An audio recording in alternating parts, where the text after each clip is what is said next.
இளந்தென்றல் காற்றாக காற்றோடு மணமாக என்னோடு பிறந்தாயம்மா.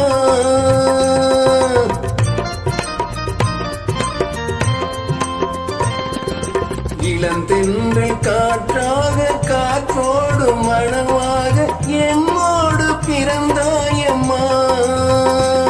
பொருள் இல்லாத வீட்டுக்குள் இருக்கின்ற விளக்காக ஒளி தந்து வளர்ந்தாயம்மா. இங்கு எல்லோரும் உனை வாழ்த்தி பண்பாடே வரும் நல்லூரும் மனதார பாராட்டேன். பூமழை தூவி வசந்தங்கள் வாழ்த்து ஊர்வலம் நடக்கின்றது. எழில் பொங்கிடும் அன்பு தங்கையின் நெற்றியில் குங்குமம் சிரிக்கின்றது. மங்க